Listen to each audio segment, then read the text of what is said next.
My family took advantage of me for years, then suggested life would be smoother if I just disappeared. Now I've fought back legally and reclaimed everything they took. My name is Ethan, and I'm 27 now. This story started last year on my 26th birthday, which was supposed to be a simple gathering. Nothing extravagant, just a small get-together at my parents' house, as we'd always done.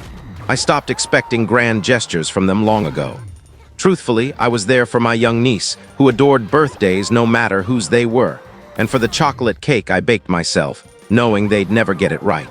I walked in that day, cake in one hand, a bottle of inexpensive wine in the other, sensing an odd heaviness in the atmosphere, but I brushed it off. I always did. The dining table was thrown together carelessly, as if my mom had set it up in a rush. My sister Bella sat there, scrolling on her phone, barely glancing up. My uncle Jack was already on his second drink. My father. He lingered by the window, wearing that same tired smirk he always had when I entered a room, the one that said, "You don't really belong here." I placed the cake on the table and forced a smile.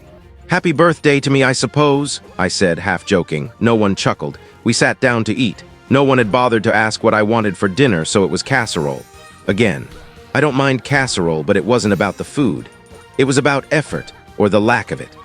I tried to spark conversation, asking Bella about her job at the marketing firm, mentioning my recent promotion that I'd worked so hard for, even bringing up my mom's old hobby of gardening. Silence then came the moment that shattered any hope I had of mending our broken family. My father raised his glass of bourbon and said, "You know, Ethan, if you vanished tomorrow, life would honestly be simpler for all of us." The room froze. I hoped I'd misheard him. Maybe it was a poorly timed joke, but Jack chuckled, saying, "He's got a point." I looked at my mom. Her face was empty, not shocked, not upset, just blank. She didn't say a word. Bella stabbed her fork into the cake, took a bite, and muttered, "Well, you do tend to complicate things." I couldn't move for a moment. I stared at them, unsure whether to cry, shout, or just leave. My throat tightened, my chest ached, but I stayed quiet. I stood slowly, nodded once, and said, "Understood." Then I walked out. No tears, no yelling, just silence as I left into the night, drove to my small apartment, and sat in the dark for hours, trying to process what had happened. The worst part. It wasn't just what my father said. It was how casual it was, like I was a minor inconvenience they'd rather not deal with. I didn't sleep that night. His words looped in my mind, "If you vanish tomorrow." So I decided to do just that, not out of spite at first, but because I needed to escape, to be somewhere they couldn't find me, couldn't dismiss me as an annoyance. The next morning, I packed my things. I didn't have much, just essentials, documents, my laptop, and a few old photos from better days. I called my boss, cashed in my 3 weeks of saved vacation time, and didn't tell anyone where I was going. I turned off my phone. I vanished. I went to the cabin, a small, secluded place my grandfather once owned. After he passed, it sat untouched for years. No one in the family cared. It was too remote, too outdated, with no Wi-Fi and faulty plumbing. But I loved it. Grandpa used to take me there every summer. The deed had quietly been transferred to me when he died, a detail the family never bothered to check. It was mine, something I never mentioned because I was the outcast, the burden, the kid who never quite fit. I arrived in the afternoon. The cabin was dusty, the fireplace untouched, but it felt more like home than my parents' house ever had. I started a fire, unpacked my books, and finally breathed. No calls, no demands, no cutting remarks, just peace. Purposeful peace. The first few days were about healing. I cooked, hiked, wrote in a journal, and let myself cry. I replayed that birthday dinner 1,000 times in my head, and each time it became clearer. I hadn't been loved in that house, only tolerated barely. I was done being tolerable. A week passed before I checked my backup phone, kept off except for emergencies.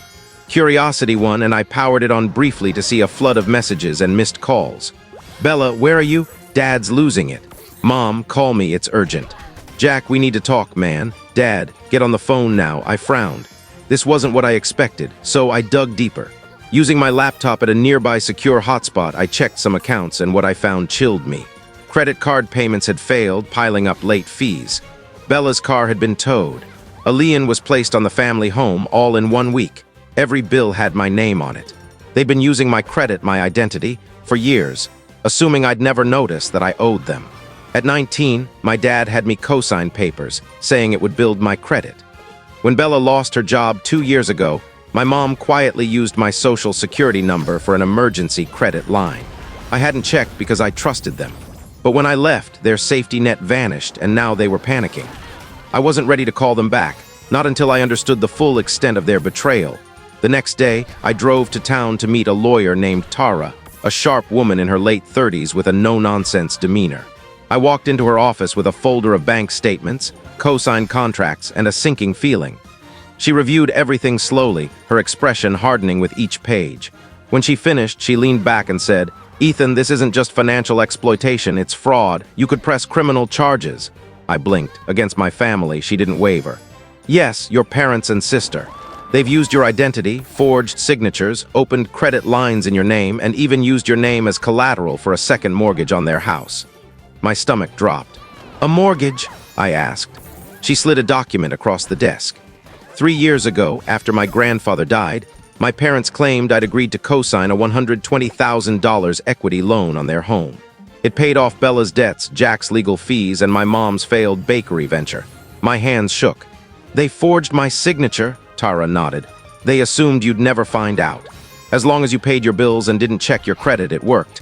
If you hadn't left, they'd still be draining you." I stared at the ceiling, then asked, "What can I do?" Tara clasped her hands. "You can report the fraud, triggering an investigation and possible charges. Or you can hit them financially, freeze the accounts, demand repayment. The house, since you didn't consent to the mortgage, it's invalid. The bank will investigate and the loan could be voided, maybe even repossessed." I sat in silence, then said, "I want it all back. Every cent, every asset they took, not because I need it, but because they thought they could take it." Tara nodded. "Then we start now." She helped me file a fraud report with the credit bureaus, flagging every account tied to my name. Within 48 hours, their cards, utilities, and Bella's car insurance, all linked to my credit, stopped working. Tara had me send a formal demand letter, notarized and sent by certified mail, listing every violation, forged documents, misused credit, unauthorized loans. It ended with one line: "You have 10 days to settle or legal action begins." I didn't expect a quick response, but I was wrong. Texts flooded in. My mom pleaded for a call. Bella accused me of ruining her life. My dad's message was short and smug. "You're bluffing. We did what was best for the family." I didn't reply. Then came voicemails. Jack tried to play mediator. "Come on, kid, you're blowing this out of proportion. Let's fix this as a family." But I wasn't going back. I stayed at the cabin, letting Tara handle everything. Each day, I felt lighter. They grew more desperate. Bella posted a tearful photo online, standing by her towed car. My mom left a voicemail, her voice breaking. "Ethan, please. Your dad's health is failing. We're behind on everything. We could lose the house. This isn't you."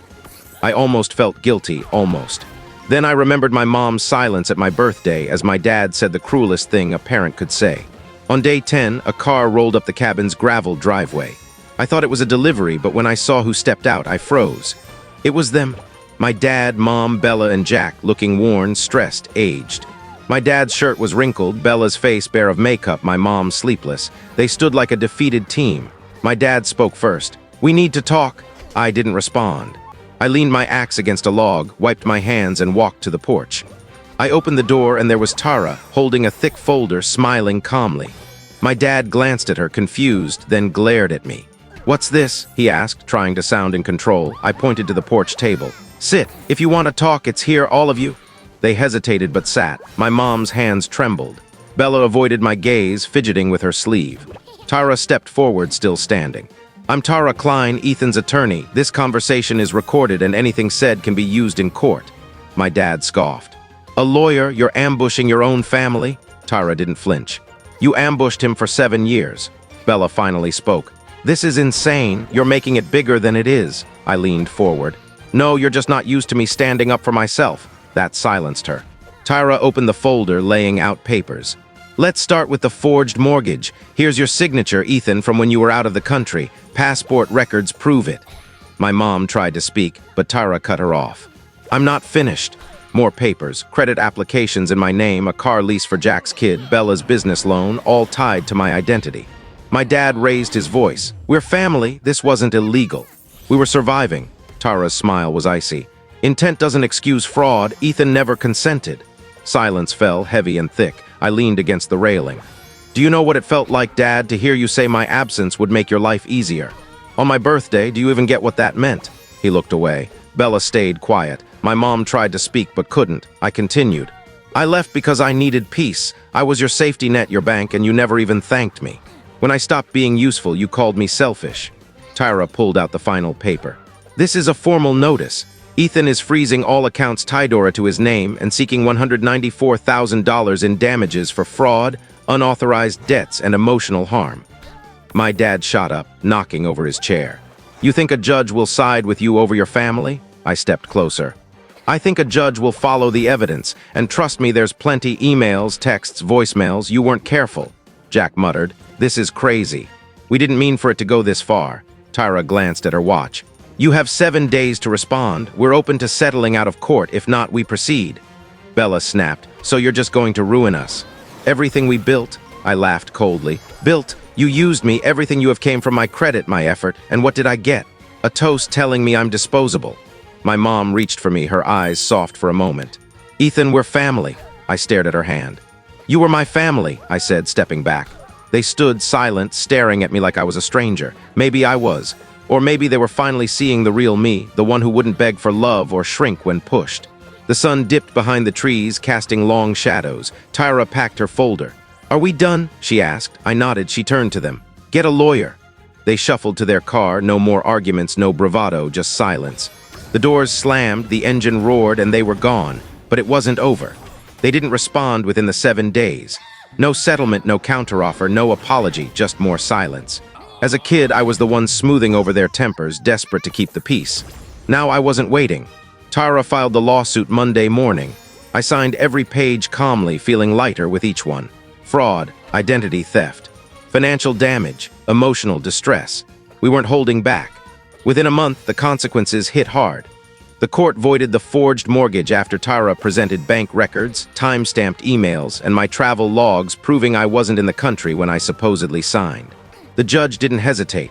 The house wasn't repossessed, but the bank froze all activity, blocking refinancing.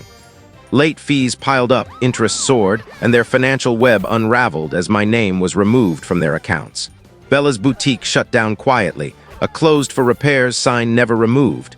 Jack's car, co-signed in my name, was towed after missed payments. He left an angry voicemail calling me ungrateful, warning of karma. I deleted it halfway through. My mom called once, her voice flat. You've made your point, we're sinking.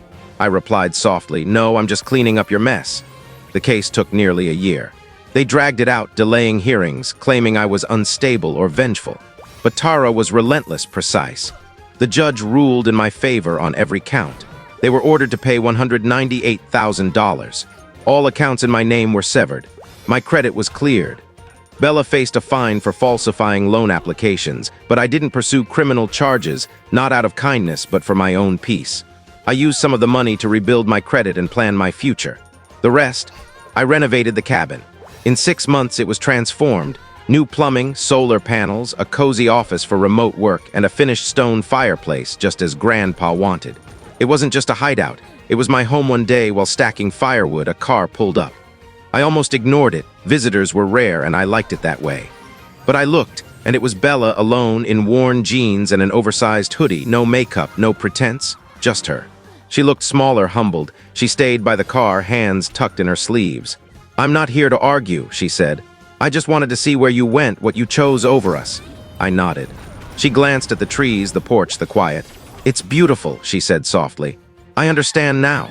I stayed silent. She continued. I was horrible to you. We all were. I think we relied on you because we couldn't handle growing up. When you stopped carrying us, we fell. We never learned to stand on our own. I raised an eyebrow. Is that an apology? She met my eyes. It's a try. I don't expect forgiveness. I just wanted you to know we regret it. At least I do. I believed her, not because of her trembling voice or tired face, but because there was no manipulation, just raw honesty. I nodded. Thanks for coming to say it. She lingered, maybe hoping for more, but I didn't give it. She gave a small smile, got in her car, and drove off. As the engine faded, I walked back to the cabin, a cool breeze on my face. For the first time in years, I felt free, not just from debt or their house, but from the weight of being the good son, the quiet fixer, the invisible support.